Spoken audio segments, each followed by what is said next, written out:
The Bureau of Alcohol, Tobacco, Firearms and Explosives just got dealt a crushing blow that gun owners have been waiting years for. The pistol brace rule was vacated on July 17, 2025, after President Trump's Department of Justice agreed to dismiss the lawsuit that had been launched under the Biden administration. Breitbart. This isn't just another court case. This is the complete collapse of one of the most aggressive gun control overreaches in modern American history. And it's all thanks to the Trump administration finally doing what millions of gun owners demanded, getting the federal government out of the business of rewriting laws that Congress never passed. Arrogance, that reminder couldn't have come at a better time. What you're about to hear is a story of government overreach, legal warfare, and ultimate vindication for the Second Amendment. For years, the ATF under the Biden administration waged war against law-abiding gun owners who simply wanted to exercise their constitutional rights. They took a simple firearm accessory, something that had been legal for over a decade, and overnight tried to turn millions of Americans into felons. But the courts saw through it. Gun rights organizations fought back. And now, under the Trump administration, the Department of Justice has finally surrendered. Let's start with what this whole controversy was really about. In 2021, the Biden administration promulgated a rule through the Bureau of Alcohol, Tobacco, and Firearms setting forth a framework for determining whether pistols equipped with stabilizing braces are considered short-barreled rifles and thus subject to a tax and heightened regulatory requirements under the National Firearms Act. Duke Center for Firearms Law. These stabilizing braces had been around since 2012, originally invented to help disabled shooters and veterans fire AR-style pistols with one hand. The ATF itself had approved these devices multiple times over the years, sending out letters to manufacturers saying they were perfectly legal accessories, but then something changed. The Biden administration decided that these braces, when attached to pistols, magically transformed those pistols into short-barreled rifles. And under the National Firearms Act of 1934, short-barreled rifles require registration, a $200 tax stamp, extensive paperwork, and months of waiting. Essentially, the ATF was trying to retroactively regulate millions of firearms that Americans had purchased in good faith, believing they were completely legal. The implications were staggering. Gun owners faced a choice: register your firearm and submit to federal tracking, remove the brace and make your gun less safe and accurate, permanently modify your firearm, or face up to 10 years in federal prison and a $250,000 fine for simply owning what had been a legal firearm accessory just months before. The absurdity of the rule became clear almost immediately. The rule made it nearly impossible for a regular citizen to determine what constitutes a braced pistol and whether a specified braced pistol requires registration under the National Firearms Act. The reload. The ATF created a confusing point system in their proposed rule, then scrapped it for the final version and replaced it with vague criteria that gave the agency almost unlimited discretion to decide what was legal and what wasn't. Things like the weight of the firearm, the eye relief of the optic, and the general public's likely use of the weapon all became factors.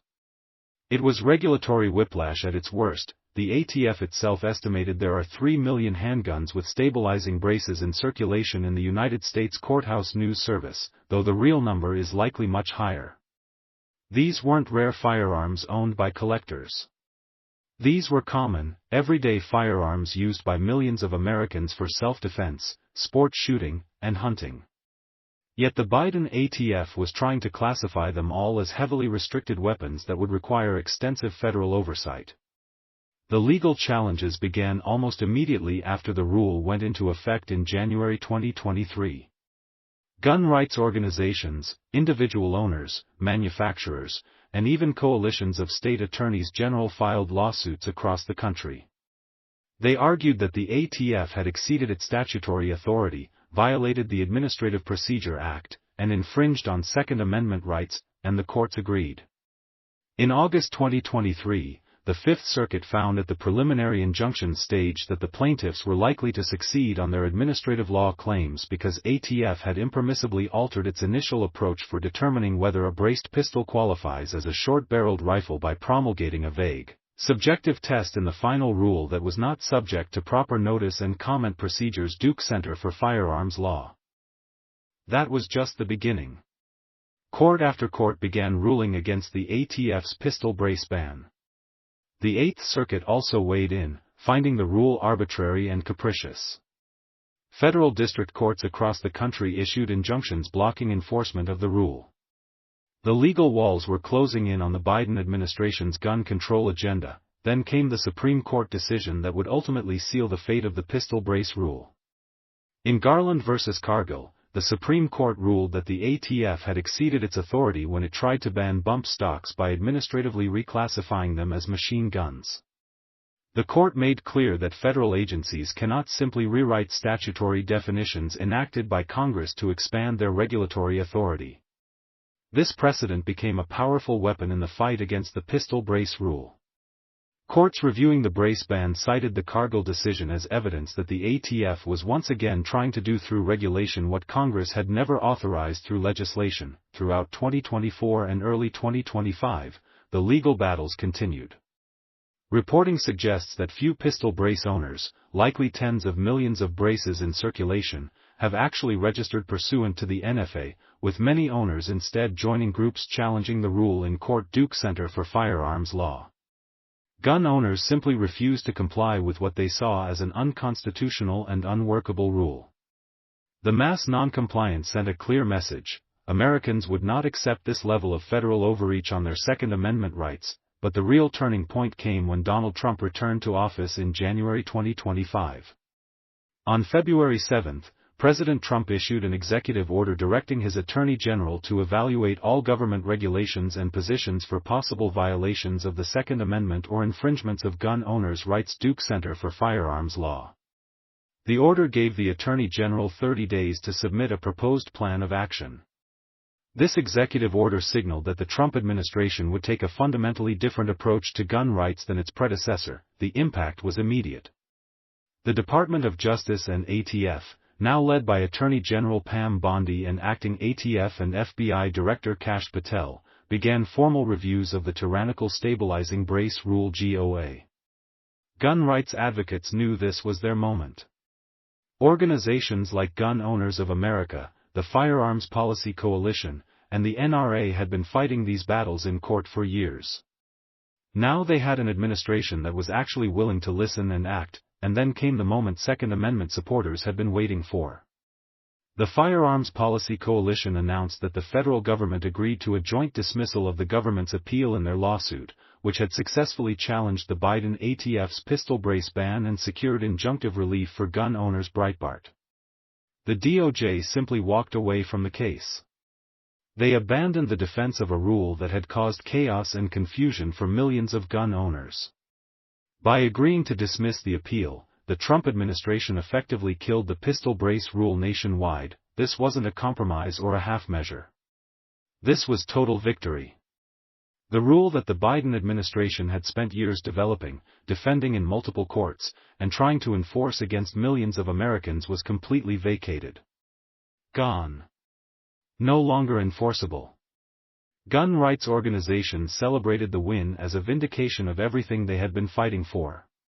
The Firearms Policy Coalition made it clear in their statement: braced pistols are not short-barreled rifles, and either way, they are unquestionably arms protected under the Second Amendment.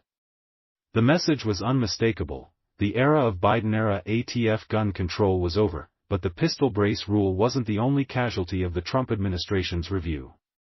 The DOJ and ATF also repealed the so-called zero-tolerance policy, which had been used as a tool of political retribution targeting gun stores and Americans who were simply trying to exercise their rights. GOA.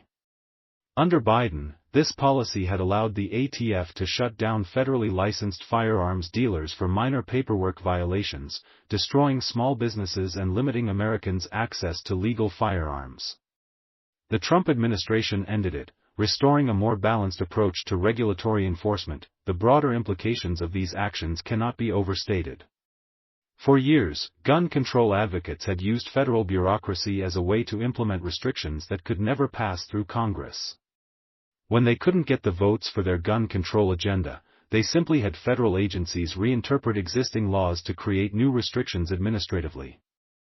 The ATF under Biden became the tip of the spear for this strategy, issuing rule after rule that expanded federal gun control without any new legislation. But the Trump administration and the federal courts have now made clear that this approach is legally unsound and constitutionally questionable. The Supreme Court's decision upholding ghost gun regulations in the Vanderstock case shows that courts will allow some administrative authority when agencies act within their statutory boundaries.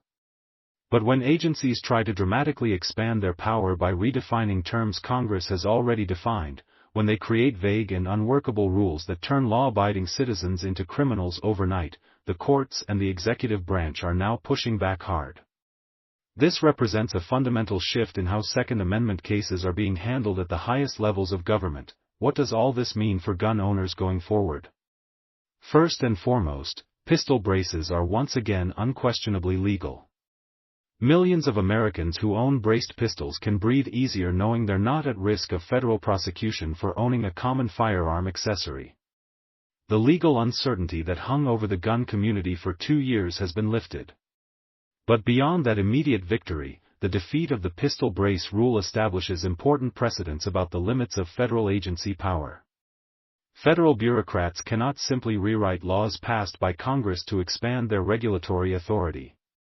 They cannot impose vague, subjective standards that make it impossible for citizens to know whether they're in compliance. And they cannot turn millions of law-abiding Americans into felons overnight without proper legal authority. The Trump administration's actions also send a clear message about priorities. Under Biden, the ATF was weaponized against gun owners and the firearms industry. Under Trump, the DOJ and ATF are being directed to protect Second Amendment rights rather than restrict them. Attorney General Pam Bondi and Acting Director Kash Patel are reviewing all Biden-era gun regulations with an eye toward rolling back unconstitutional restrictions. This isn't just about pistol braces. This is about a complete reversal of federal gun policy at the executive level. Gun rights organizations deserve enormous credit for this victory. They filed the lawsuits, funded the legal battles, organized the grassroots opposition, and kept pressure on both the courts and the administration. Without their tireless advocacy, the pistol brace rule might still be on the books, threatening millions of gun owners with federal prosecution. This win shows that sustained legal and political pressure can defeat even the most entrenched gun control schemes. Looking ahead, there are still questions about what other Biden-era gun regulations might be on the chopping block. The Trump administration has indicated it will review the expanded definition of who is engaged in the business of selling firearms, which was a backdoor attempt to impose universal background checks. There are ongoing debates about felon in possession laws and whether nonviolent offenders should have paths to restore their gun rights. And ghost gun regulations remain in effect, though the Trump DOJ has signaled it may take a more lenient approach to enforcement. But for now, the defeat of the pistol brace rule stands as the most significant Second Amendment victory of the Trump administration's second term. It proves that elections have consequences, that judicial appointments matter, and that sustained grassroots activism can change policy at the highest levels. The ATF learned a hard lesson: you cannot simply rewrite federal law through administrative fiat. Congress makes the laws. Agencies enforce them. And when agencies try to become legislators, the courts and the political process will stop them. The broader battle for gun rights is far from over. Anti-gun politicians and activists will continue pushing for new restrictions. Federal and state bureaucracies will continue trying to expand their authority over firearms. And the legal battles will continue in courts across the country. But the defeat of the pistol brace rule shows that gun owners can win these fights when they stay organized, stay engaged, and hold their elected officials accountable. The Second Amendment is not a suggestion or a privilege granted by government. It is a fundamental constitutional right. And when the government tries to infringe on that right through regulatory overreach, Americans have every right to push back through the courts, through the political process, and through peaceful civil disobedience.